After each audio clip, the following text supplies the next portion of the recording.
कोई भी हो, रोड का ही मतलब नहीं, कुछ भी हो, अगर मान लो वेरिएबल डेंसिटी का मतलब समझो पहले तो। मान लो रोड है, ये पहले तो क्या था कि इसकी यूनिट लेंथ का जो मास था वो सेम था। डेंसिटी चेंज करने का मतलब हो गया यूनिट का लेंथ का जो मास है वो सेम नहीं है। जैसे मान लो यहाँ पर जो ये बनी हुई है, यहाँ पर तो थोड़ी सी हल्की है, फिर जैसे जैसे जाते जा रहे हैं भारी होती जा रही है,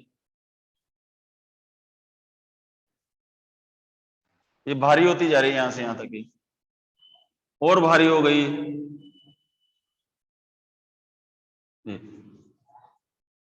ऐसे।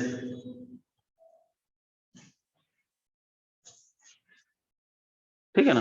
तो इसका मतलब ये हो गया अब इसका जो सारी जो रोड है उसका मास हर जगह सेम नहीं हो सकता, क्योंकि इधर तो ये भारी होगी, अपन ने डेंस कर दी, इधर रेयर कर दी। इसको बोलते हैं अपन वेरिएबल डेंसिटी। तो फिर ऐसे केस में क्या किया जाए? ठीक है, तो अगर मान लो हमें कोई क्वेश्चन दिया जाए कि density of material of rod is changing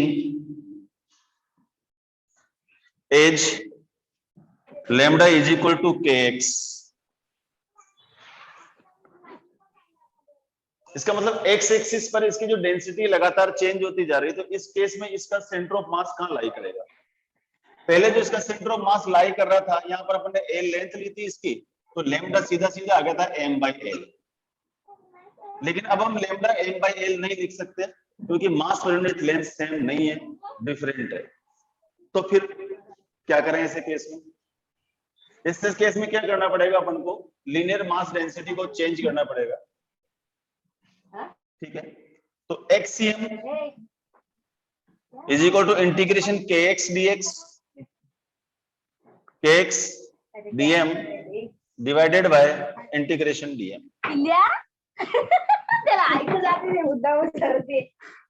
देख अब डीएम कैसे लिखेंगे कि dm by dx is equal to lambda. ठीक है ना? तो डीएम इज इक्वल टू क्या हो जाएगा? Lambda dx. तो अगर मैं लेमडा की वैल्यू यहां पर रख देता हूं के एक्स, तो फिर यहाँ क्या बन जाएगा हमारा डीएक्स। बाकी काम वैसे वैसे ही, कोई चेंज नहीं है। एक्सीएम इज इक्वल टू क्या आ गया? इंटीग्रेशन के एक्स डीएक्स, जीरो से लेकर के कहां तक? एल तक, divided by zero to dm is equal to क्या था हमारे पास? Lambda dx. तो यहाँ क्या आ जाएगा? केवल इंटीग्रेशन डीएम। ठीक है, तो क्या आ गया देखो, के बाहर आ जाएगा x square by two, zero to L, और ये जीरो टू एम, नीचे आ जाएगा हमारे पास एम। तो K L square by two M, ये इसका आंसर हो जाएगा। इसको बोलते हैं चेंज इन डेंसिटी या वेरिएबल डेंसिटी के क्वेश्चन। नोट करो फटाफट। डेंसिटी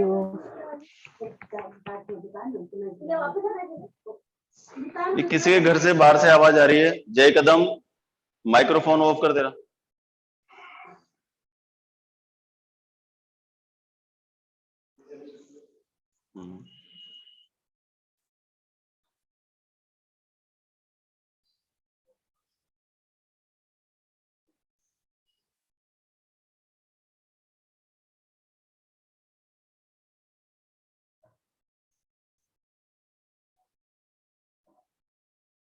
चलो कुछ प्रीवियस प्रॉब्लम्स और करते हैं।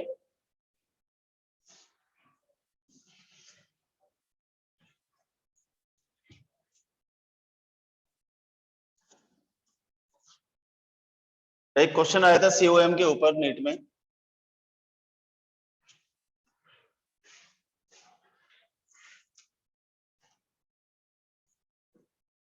COM of system of three particles lies at 0.11 1.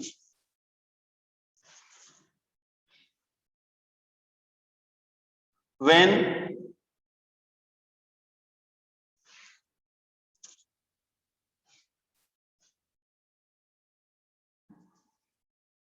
the mass of particles 1 gram, 2 gram and 3 gram. If a fourth particle of mass 4 gram is placed, the COM shifts to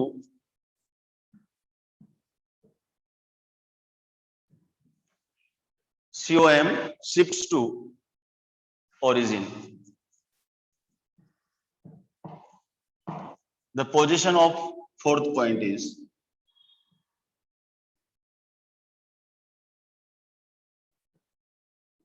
question note कर लो पहले।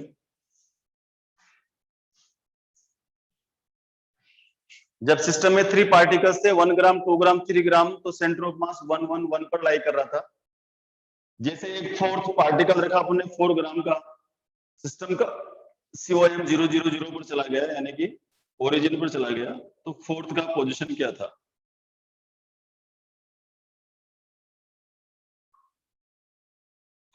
ये आपको बताना है।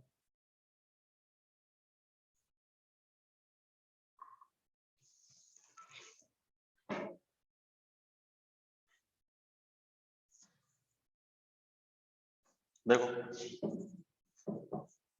RCM क्या होगा इनका 3 particles का? M1 R1 plus M2 R2 M3 R3 divided bye M1 plus M2 plus M3, और इसकी जो पोजीशन है 1 1 1 है, इसका मतलब क्या हुआ? IK plus JK plus KK। तो अगर मैं यहां पर इक्वेशन में रखूं तो 1 R1 plus 2 R2 plus 3 R3 divided by 1 plus 2 plus 3 is equal to I plus J plus K। तो R1 plus 2 R2 plus 3 R3 is equal to 6 IK plus JK plus KK। ये तो पहली position है हमारी। जब 3 particle थे तो ये पोजीशन थी। अब जैसे अपन फोर्थ पार्टिकल रखेंगे, तो फोर्थ पार्टिकल रखेंगे तो क्या होगा? देखो सिस्टम कहां चला जाएगा? ओरिजिन पर। RCM इज इक्वल टू 0 हो जाएगा।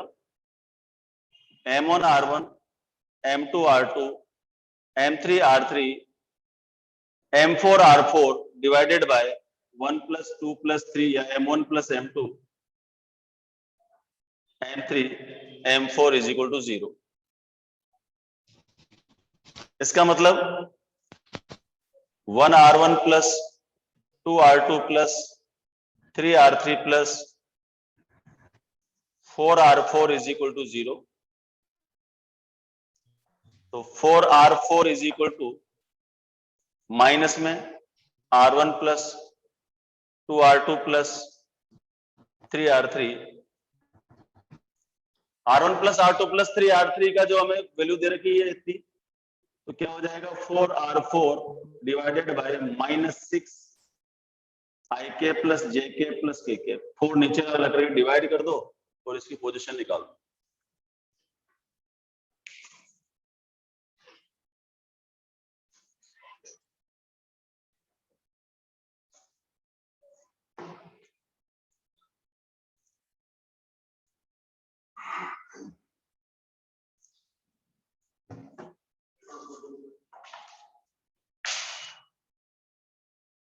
फटाफट आंसर। इस पर पार्टिकल्स हैं M, 2M, 3M, 4M। इसकी जो साइड है वो 2 सेंटीमीटर है। इसका सेंटर ऑफ मास का पोजीशन क्या होगा? Find position of centre of mass if 3M is at origin। 3m को ओरिजिन पर रखा है तो सेंटर ऑफ मास की पोजीशन क्या होगी? मैंने कल पॉइंट्स निकालना सिखाया था तुम्हें।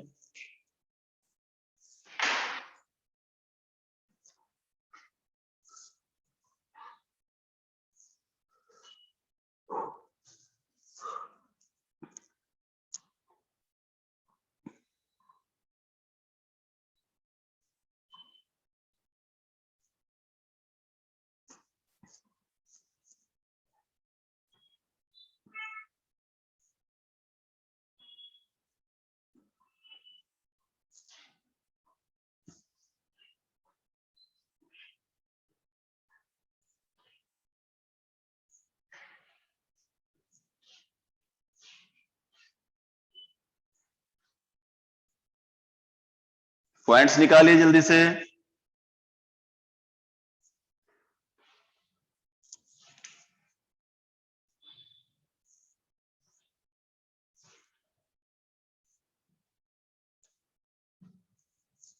थ्री एम 0 पर आ गया, 4m 20 पर है, m 02 पर है और ये 22 पर।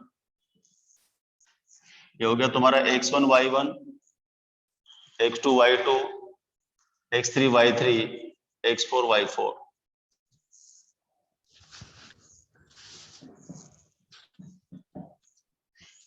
XCM निकालो, YCM निकालो और फिर RCM निकालो।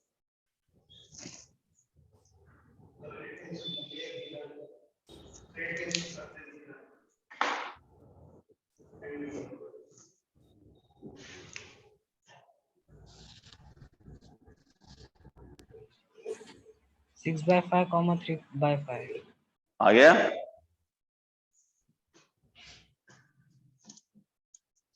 XCM चेक करो,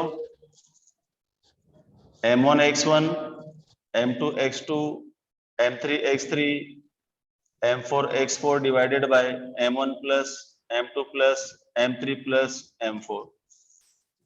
तो 3m into 0, 4m into 2, 2m into 2, m into 0 divided by m plus 4m 2m m।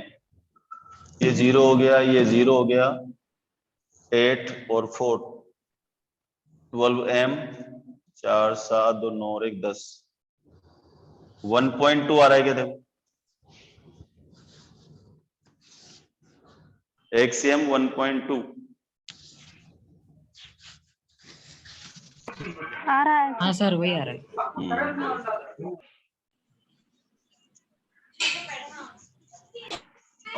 YCM देखो। m आएगा ना? हाँ बेटा, नीचे 10m आके कैंसिल हो जाएगा। हाँ 10m m से m कैंसिल हो जाएगा तो 1.2 हो जाएगा, वही बोल। YCM बोलो तो 3m इंटू 0, 0.6, 4m इंटू भी 0, 2m इंटू 2 और m into 2 divided by 3m plus 4m plus 2m plus m। ये 0, ये 0, 4 और 1 5m, ऊपर 5m नीचे 10m, 0.5। ठीक है, तो RCM is equal to 1.2 I cap plus 0.5 J cap, XCM plus YCM। तो RCM is equal to root of 1.2 square plus 0.5 square. 1.2 square का मतलब हो गया 1.44 और ये हो गया 0.25।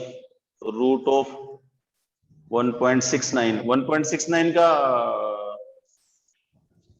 स्क्वायर रूट होता है क्या? 13। 1.3 क्या? 1.3 सर। हाँ सही है ना। हाँ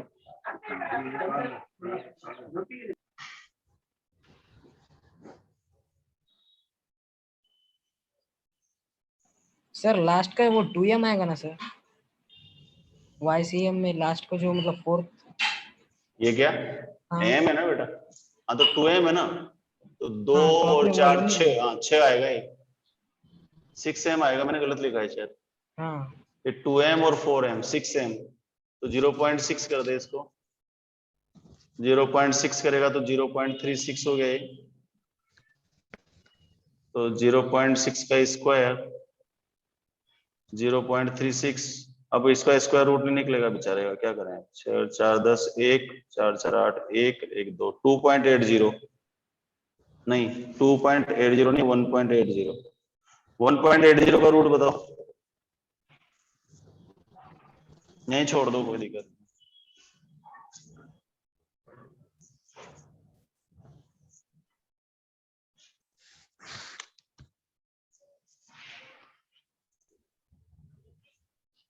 ये करो,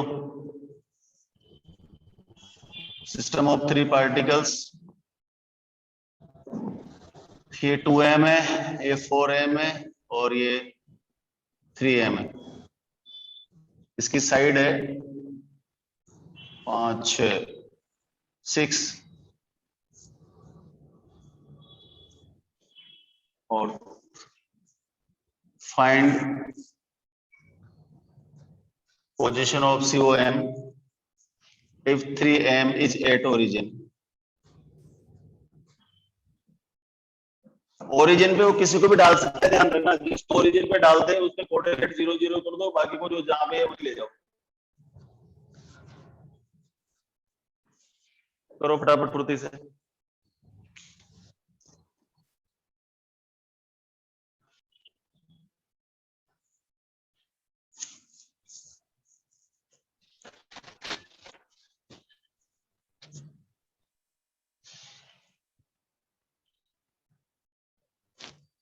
YCM 3m into 0,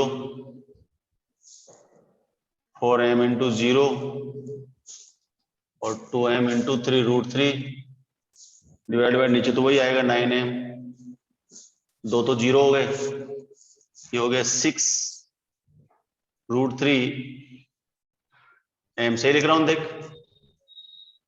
m से m कट गया, 3 2 जा सही है 6, सर। 2√3/3 क्या, हाँ सर। तो फिर RCM हाँ is sir. Equal to XCM 30/9 I cap plus 2√3/3 J cap, तो magnitude of RCM is 900 divided by 81 plus 4 3 जा 12/9, सोल्व कर दो इसको, 4√7/3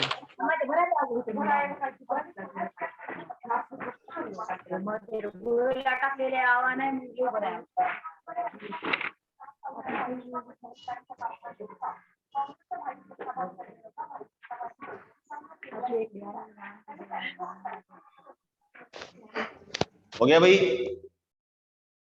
4√7/3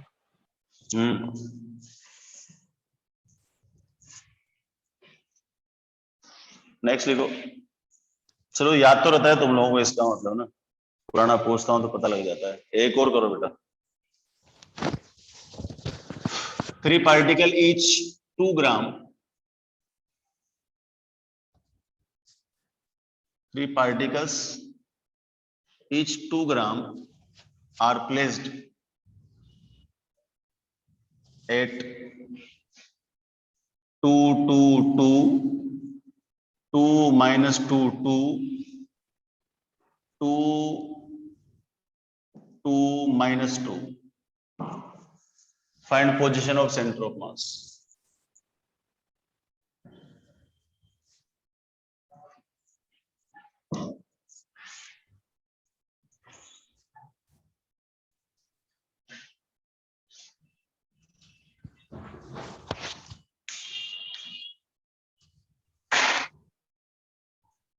चलो नेक्स्ट क्लास में कुछ और सेंटर ऑफ मास सिखाऊंगा डिफरेंट डायग्राम्स में, रिंग है, हाफ रिंग है, डिस्क है, हाफ डिस्क है, बहुत सारा कुछ भी हो सकता है।